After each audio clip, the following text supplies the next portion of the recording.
దివ్యాత్మ స్వరూపులారా, భగవద్గీతలో ఒకటి ఉన్నది ఒకటి లేదు అని చెప్పడానికి వీల్లేదు.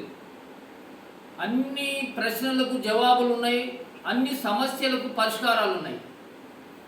అదేవిధంగా ఈ చదువుకు సంబంధించినటువంటి ఒక శ్లోకం కూడా చెప్పబడ్డది.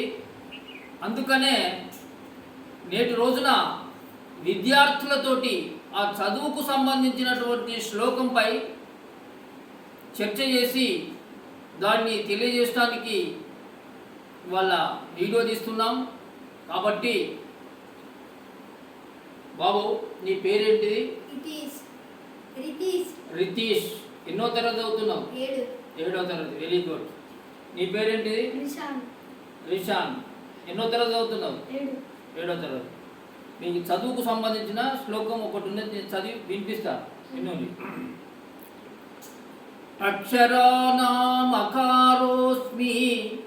ద్వంద్వ సామాసికస్య చ అహమేవాక్షయా కాలో దాతాహం విశ్వతో ముఖా.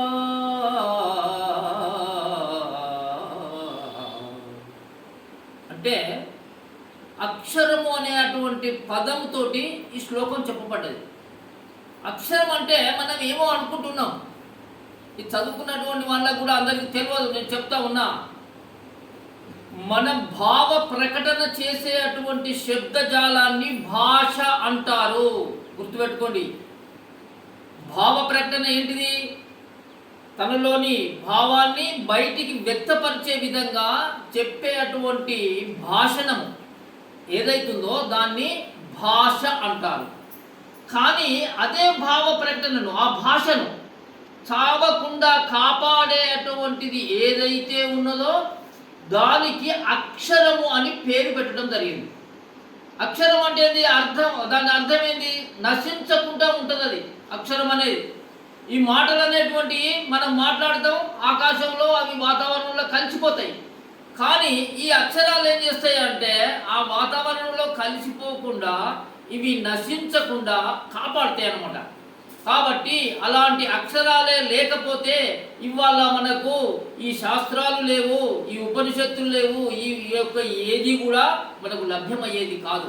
అందుకనే ఆ అక్షరం అనేటువంటిది చాలా చాలా గొప్పనైనటువంటిదిగా పెద్దలు గుర్తించి దానికి అక్షరము అనేటువంటి పేరు పెట్టారు. కాబట్టి మీరు ఈ యొక్క అక్షరాలు అనేటువంటివి ఏదైతే ఉన్నాయో మంచి అక్షరాల ద్వారా, అంటే ఈ భగవద్గీత అనేటువంటి దాంట్లో ఏం చెప్పబడ్డది?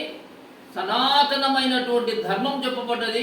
మన మానవ జీవితానికి అవసరమైనటువంటి విషయాలే చెప్పబడ్డాయి. కాబట్టి ప్రతి ఒక్క భారతీయుడు, ప్రతి ఒక్క విద్యార్థి కూడా నీవు ఆ చదువులతో పాటు ప్రహ్లాదుడు చెప్పినట్లు చదువులన్నీయు చదివి చదివి మదిని తానెరుగడు మందమతుడు, ఎన్ని చదివిన గాని ఏ రీతి నున్నను హీనుడవ గుణంబు మానలేడు. ఇట్టి చదువులు చదివి చావంగనేటికి చావులేని చదువు చదవవలయు. అందుగురించి లౌకికమైనటువంటి చదువులు ఎన్ని చదివినా కూడా ఆధ్యాత్మికమైనటువంటి భగవద్గీత అనేటువంటి చదువును చదివినప్పుడే దానిలో మన జీవిత పారమార్థం అనేటువంటిది తెలుస్తుంది. సమాజము, మనము కూడా ఉద్ధరించబడతాం. కాబట్టి ఈ విషయాన్ని తెలియజేయడానికి అక్షరం అనేటువంటి పదం మీద కూడా భగవద్గీతలో శ్లోకం చెప్పబడ్డది. భగవద్గీతలో లేనిది అంటూ ఏది కూడా లేదు అనే విషయాన్ని వ్యక్తపరచడం కొరకే ఈరోజు ఈ వీడియో తీయడం జరిగింది. కాబట్టి ఓం సర్వే జనా సుఖినో భవంతు, ఓం సర్వే జనా సుఖినో భవంతు, ఓం శాంతి శాంతి శాంతి.